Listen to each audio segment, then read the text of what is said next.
ज़हूर अहमद बुलेदी साहब हमारे साथ मौजूद हैं, कायम मकाम सदर बलूचिस्तान अवामी पार्टी। बुलेदी साहब बहुत शुक्रिया। बुलेदी साहब, आप लोगों ने आज फिर इल्ज़ाम लगा दिया कि मजीद एक रुकन आपका गायब हो गया है। जो 4 का इल्ज़ाम लगाया था, पहले 5 का लगाया, 1 आ गए थे। फिर जो बुशरा साहिबा, उन्होंने कहा कि मैं इस्लामाबाद इलाज के लिए आई हूँ। माजबीन साहिबा ने कहा कि वो ज़ाती वजूहात की वजह से नहीं आई हैं। तो आप इल्ज़ाम तो लगा रहे हैं, मगर सीएम कह रहे हैं कि आप सारे इल्ज़ाम गलत लगा रहे हैं, कि आपकी अक्सरियत चली गई है, कम से कम आपकी पार्टी की हद तक। देखें जी, जिस दिन तहरीक अदम एतमाद पेश हुई उस वक्त हमारी तादाद जो है वो कोई तकरीबन 40 से ऊपर थी, और इससे एक दिन पहले हमने यहाँ पे एक खाने का बंदोबस्त किया था जिसमें कोई 36 से 38 लोग जो हैं मौजूद थे वहाँ पे, और हमने अपना पावर शो भी कर लिया। हम जैसे ही तहरीक पेश करने असेंबली जा रहे थे, अचानक पता चला कि हमारे कोई 4 अरकान जो हैं वो वहाँ पे नहीं आए। अभी तक ना हम उनसे मिले हैं, ना हमें हैरानगी है, ना उनको ज़मीन खा गई है, आसमान निकल गया। अलबत्ता उनकी तरफ से कुछ 1-2 ट्वीट्स आए हुए थे। इसको हमने कंफर्म करने के लिए उनके घरों को चले गए कुछ हमारे मेंबरान। उधर उनकी फैमिली ने बताया कि जी उनके साथ उनके राब्ते नहीं मुनक़ते हैं। तो फिर हमने जो है ये किया कि भाई जाम कमाल साहब को कि आपने हमारे मेंबरान को कहीं भी छुपाया हो तो मेहरबानी करें, उनका जो है एक कानूनी और आइनी हक़ है, वो आएँ पब्लिक में देखें। इसके बाद ना उनकी वीडियो कोई आई है, ना कोई प्रेस कॉन्फ्रेंस हुआ है, सिर्फ ट्विटर अकाउंट से जो है 1-2 ट्वीट शायद आए हैं। तो इस वजह से हम कह रहे हैं कि जी चूँकि वो तहरीक अदम एतमाद में पर जो है उसकी जो तहरीक है उस पर उनके दस्तखत मौजूद हैं, वो उसके मुअर्रिकीन में से थे। तो इस वजह से हमने ये बातें की है कि जी जाम कमाल साहब ने ये सारी हरकत की होगी। रज़ा, मगर अब जो आपके साथ लोग हैं उनमें से 2 भी अगर हो गए इधर उधर, क्योंकि स्पीकर साहब के घर पर वो सारे के सारे मौजूद हैं, अगर 25 तारीख को 2 भी इधर उधर हो गए तो आपकी तहरीक नाकाम हो जाएगी। देखें, जिस दिन तहरीक पेश हुई उस दिन तकरीबन कोई 33 अरकान अपनी कुर्सियों से उठ के जो है उन्होंने तहरीक की हमायत की, और 34वां बंदा बाद में आया जो कोई इलाज के गरज से जो है किसी डॉक्टर के पास गया हुआ था, तो थोड़ा लेट हो गया। तो उसने बाद में आके ये कहा कि जी मैं भी इस तहरीक में शामिल हूँ। तो टोटल 65 की असम्बली में 34 अरकान जो हैं खड़े होकर कहें कि जी हम सीएम पे जो है एतमाद नहीं करते, तो उसको उसी वक्त जो है अखलाकन इस्तीफ़ा देना चाहिए था।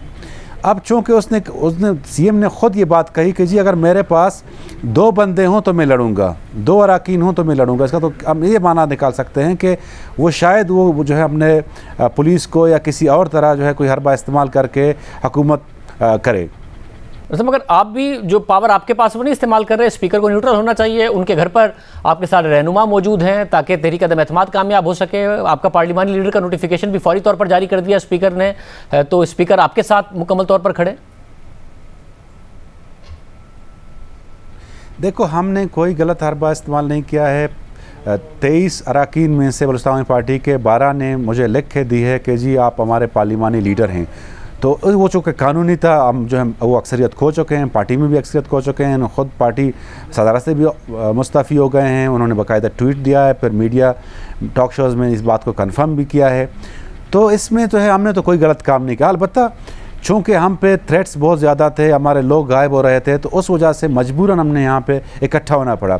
और स्पीकर चूँकि कस्टोडियन है पूरे असेंबली के, और वो जो है इनकी अपनी सैंक्टिटी है, तो इस वजह से हमने उनके घर का इंतखाब किया कि खुदा न खास्ता कोई पुलिस या कोई और सिलसिला हमारे किसी रुकन को जो है वो कहीं गायब न कर दे। इस वक्त एज ऑफ नाउ कितने लोग आपके साथ मौजूद हैं 25 तारीख को जाने के लिए?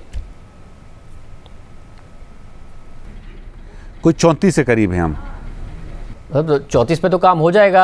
अब आप इल्ज़ाम लगा रहे हैं कि जाम कमाल हुकूमती मशीनरी इस्तेमाल कर रहे हैं।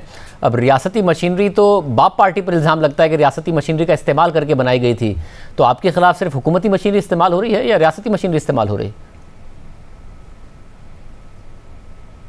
देखो, मैंने रियासती मशीनरी का नाम नहीं लिया, और ना ही मैं कहूँ कि रियासती मशीनरी यहाँ पे इस्तेमाल हो रही है। मैं समझता हूँ कि ये सारे तमाम जो हैं हथकंडे हैं वो जाम कमाल इस्तेमाल कर रहे हैं, चूँकि वो अब हुकूमत में हैं, उनके पास रिसोर्सेज हैं, उनके पास पुलिस है, उनके पास वसाइल हैं, और हम चूँकि उनके ख़िलाफ़ खड़े हो गए हैं, तो इस वजह से जो है ये सारी हरकतें हो रही हैं। तो इंशाअल्लाह ताला उनको 25 तारीख को उनको शिकस्त फाश होगी, और उनको असम्बली के ज़रिए हम उसकी रुखसती कराएँगे। तो रियासती अनासर बिल्कुल न्यूट्रल हैं सारे के सारे मामले में? देखिए, हमारे साथ कोई नहीं खड़ा है। हमने जो है जो ये तहरीक अदम एतमाद पेश की है वो जाम कमाल के रवैये के ख़िलाफ़, उसकी जो है बैड गवर्नेंस के ख़िलाफ़, उसका जो है बलूचिस्तान के मामलात को जिस तरह वो चला रहा था उसके ख़िलाफ़ जो है ये हमारा रिएक्शन था, बल्कि पूरे बलूचिस्तान के अवाम का रिएक्शन था।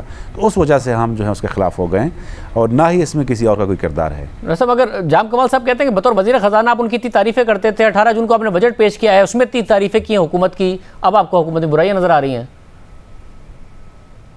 देखें, अब चूँकि मैं हुकूमत में रहा हूँ, वज़ीर ख़जाना रहा हूँ, तो ये चीज़ें मैंने पब्लिक नहीं की हैं, लेकिन वो ये बात ज़रूर कहे होंगे कि जितने भी काबीना के इजलास हुए हैं और जो वो अमल जो मुझे पसंद नहीं आया है, पब्लिक के इंटरेस्ट के ख़िलाफ़ था, उस पर मैं खड़ा रहा हूँ। उनको बार बार हम कहते रहे हैं, उनके जो हैं जो भी मामलात थे जो हम समझते थे कि वो बलूचिस्तान के लोगों के हक़ में नहीं, उधर हम आवाज़ उठाते रहे हैं।